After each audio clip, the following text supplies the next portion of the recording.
काम अटक रहा है, कोई काम नहीं हो रहा, बहुत परेशान हो गए, बहुत थक गए उस काम के लिए, सबके हाथ भी जोड़ लिए, सबके पास होकर आ गए, पर वो काम बढ़ ही नहीं रहा, तो निवेदन करते हैं घी के दिए में काली तिल डालकर सोमवार के दिन शंकर जी के मंदिर के सामने तुमरुका जी का नाम लेकर दिया लगाकर जिस काम को तुमने दुनिया के आगे कहकर देख लिया, कर देख लिया, नहीं हुआ, उस कार्य को एक बार दिया लगाकर निवेदन कर फिर जाकर देखना, काम आगे बढ़कर ही रहेगा, छूटेगा नहीं।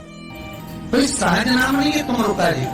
लाल चंदन का पानी 1 लोटा प्रत्येक सोमवार को चढ़ाना प्रारंभ कर दीजिए। अपने आप अटकलें सुलझना अपने आप।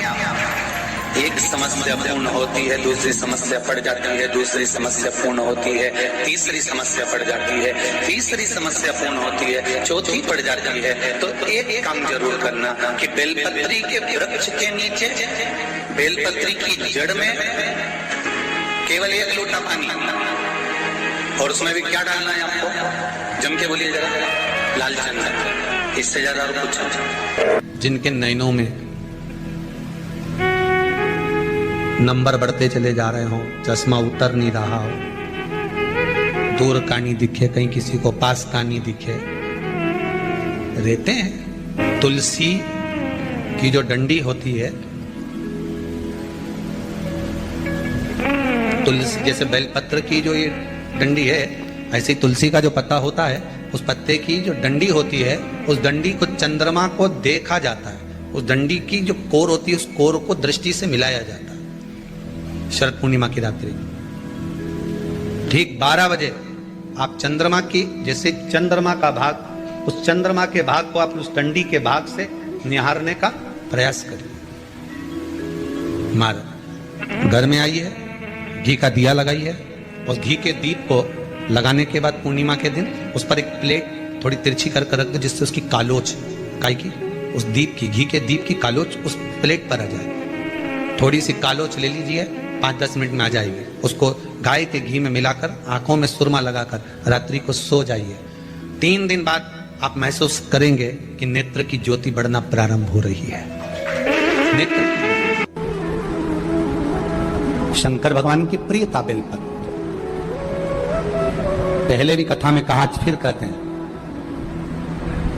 जिस व्यक्ति के जीवन में धन, संपदा, वैभव, सत्ता, लक्ष्मी की थोड़ी भी कमी दिखती हो, उसको बेलपत्री के वृक्ष का पूजन चालू कर देना चाहिए। जाओ सोमवार के दिन बेलपत्र वृक्ष के नीचे जल चढ़ाकर, जल का सिंचन कर उसी बेलपत्र के नीचे शाम के समय पर, संध्या काल में, प्रदोष काल में भगवान देवाधिदेव महादेव गौरी शंकर का स्मरण करो। बेलपत्र की जड़ की ओर, बेलपत्र की तना की ओर, बेलपत्र के वृक्ष की ओर तुम्हारा मुख हो, कोई आसन नहीं, कोई आसन नहीं, केवल बेलपत्र के वृक्ष की ओर तुम्हारा मुख हो। जहां बेलपत्री का वृक्ष है उसके नीचे बैठकर, उसकी छाया में, उसकी ओट में पंचाक्षर मंत्र नमः शिवाय, या फिर षडाक्षर मंत्र ओम नमः शिवाय, या फिर श्री शिवाय नमस्तुभ्यम का स्मरण कर अपने हृदय की बात गौरी शंकर से, महादेव से कहे। शिव महापुराण की कथा कहती है, 7 दिनों में एक दिन सोमवार का ऐसा होता है जिस दिन 33 कोटि देवी देवता बेलपत्री के वृक्ष के नीचे बैठकर भगवान शंकर और पार्वती का स्मरण करते हैं, और शिव पार्वती उनकी झोलियां खुशियों से भरते हैं। देवता भी जिनका भजन कर रहे हैं वो बेलपत्री के वृक्ष के नीचे। लक्ष्मी, मां लक्ष्मी भी बेलपत्र के वृक्ष के नीचे निरंतर विराजमान होती है। आप लोगों से एक निवेदन और करना चाहेंगे, ये मनुष्य का शरीर जब तक रहे, ये मानव की देह जब तक रहे, जिंदगी में एक बेलपत्री का वृक्ष अपने रहते रहते कहीं पर भी लगाना, उसको बड़ा करना, उसको बड़ा कर जैसे अपने बच्चे को बड़ा करते हो, ऐसे लगाकर बड़ा कर कर महादेव से कहना कि मैंने अपनी जिंदगी में, मैं मर भी जाऊं, मेरे प्राण छूट भी जाएं, मेरे जाने के बाद मेरे घर के लोग एक लोटा जल चढ़ाएं ना चढ़ाएं, बेलपत्री चढ़ाएं ना चढ़ाएं, पर ये वृक्ष मैंने बेलपत्री का लगा दिया, अगर मैं मर भी गई तो मेरे मरने के बाद भी मेरे हाथ की बेलपत्र महादेव को चढ़ती रहेगी, महादेव को प्राप्त होती रहेगी। लगाओ एक बेलपत्री के पौधे को, छोटे से बड़ा करो, बड़े से बड़ा करो, बड़े से बड़ा करो, और बड़ा करने के बाद उसको कहीं तुम्हारी मर्जी पड़े जहां, उस बेलपत्री के वृक्ष को लगाओ। शिव शंकर जपू तेरी माला, भोले बाबा जपू तेरी माला, भोला सब दुख। शुक्रवार के दिन अगर शंकर के मंदिर में जल चढ़ाया जाए तो नारी का अखंड सौभाग्य होता है। शिव महापुराण की कथा कह रही है कि दुनिया के सारे तीर्थ नहीं जा सकते, पृथ्वी की सारी नदियों में स्नान नहीं कर सकते, पवित्र नदियों में आप स्नान नहीं कर सकते, या किसी भी तीर्थ में जाकर एक रात्रि भी विश्राम नहीं कर सकते, या हमने जिंदगी में कोई दान करा ना करा, कोई पुण्य करा ना करा, कोई सत्कर्म करा ना करा, कोई शास्त्र पढ़ा ना पढ़ा, कोई शास्त्र सुना ना सुना, उसके बाद भी शिव महापुराण की कथा कहती है कि एक दिन में अगर मात्र एक बार भी आप शंकर के शिवालय में प्रवेश कर गए या मंदिर में प्रवेश कर गए तो सारे तीर्थ, सारी नदियां, सारे सरोवर, सारी बावड़ी, सारे तालाब, सारे कुंड के स्नान का पुण्य, दान का पुण्य प्राप्त हो जाता है, केवल शिव तत्व को प्राप्त कर लेने। शिव महापुराण की कथा एक शंकर भगवान के शिवलिंग का वर्णन आता है, बटकेश्वर महादेव। कौन से महादेव हैं? जम के बोलो जरा, बटकेश्वर। फिर एक बार वापस बोलिए। शिव महापुराण में एक महादेव का वर्णन आता है कि जिस समय पर भगवान शंकर ने क्रोध में आकर काल भैरव को प्रकट करा था और काल भैरव ने ब्रह्मा जी का सिर काट दिया था, वो सिर कटकर आगे गया, और सिर कटकर जब आगे गया तो उनके मस्तक से वृक्ष ने जन्म ले लिया, जिसका नाम बट का वृक्ष हुआ, और शंकर जी उसके नीचे बैठे तो उसका नाम बटकेश्वर महादेव।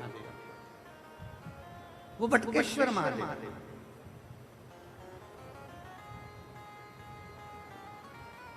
कभी अगर मौका लग जाए और कोई आपसे कह दे कि बहुत कर्जे में लगा लुम हो गए, बहुत तकलीफ में पड़ गए, बहुत कष्ट में पड़ गए, प्रयास करना।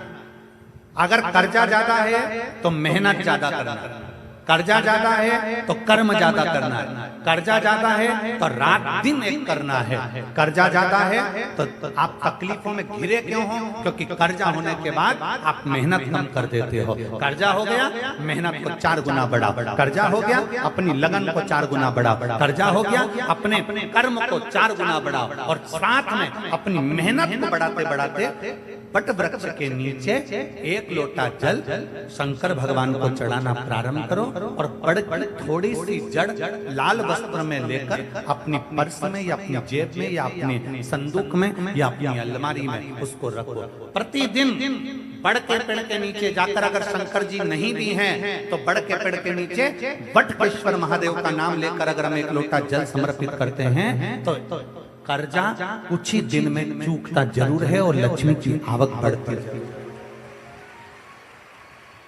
बटकेश्वर महादेव, इसमें केवल बड़ के पेड़ के नीचे जल चढ़ाना नहीं, अपनी मेहनत को 4 गुना करना, अपने परिश्रम को 4 गुना करना, अपनी लगन को 4 गुना बढ़ाना, अपने कर्म को 4 गुना करना। जितनी मेहनत आज तक करते थे उस मेहनत को दुगना बढ़ा लीजिए, 4 गुना बढ़ा लीजिए, और फिर आगे बढ़ जाओ। फिर कहीं ना कहीं परमात्मा तुम्हें संभाल लेगा।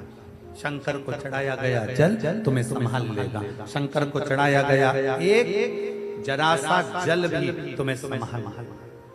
घर में से एक लोटा जल भरो, बड़ का पेड़, बट का वृक्ष जहां हो वहां पहुंच जाओ, 2-3 मिनट हाथ में जल लेकर बैठो, और बैठने के बाद अपने मन की कामना कर कर बटकेश्वर महादेव के नाम से बड़ वृक्ष की जड़ में जल डाल दीजिए। 2 दिन 3 दिन अगर तुमने जल चढ़ाया, कितनी बड़ी भी समस्या होगी उसकी राह मिलेगी जरूर, और भोलेनाथ हाथ पकड़ेंगे। बटकेश्वर भंडारी, उसका नाम ही कुबेरेश्वर बाबा है, उसका नाम ही कुबेरेश्वर महादेव है। लोग आते हैं दीपावली की रात्रि को अपने घर की पूजन कर कर सीधे सीहोर आ जाते हैं। सीहोर में आकर दीपावली की रात्रि को दीप प्रज्वलन करते हैं मंदिर के प्रांगण में, बाबा की कंकर शंकर की भूमि पर। और दीपावली के दूसरे दिन खजाना लेते हैं, बाबा से मांग कर ले जाते हैं, बहुत तकलीफ में हूं, अब की खजाना ऐसा दे दे कि अगली बार मैं भी खजाना लुटाने के लिए आऊं। और बाबा खजाना देकर गए। इसीलिए दीपावली की रात्रि को कुबेर भंडारी के यहाँ लोग दीप लगाने सीहोर पहुंच जाते हैं, कुबेरेश्वर धाम। रात को रुकते, भजन करते, दीपावली मनाते, दूसरे दिन बाबा का खजाना लेते। चल शिव तत्व एक भरोसा अपने भीतर जागृत करिए। शिवजी पार्वती से कह रहे हैं, पार्वती शमशान में दूसरे का दुख नहीं देखा जाएगा, तकलीफ नहीं देखी जाएगी तुझसे।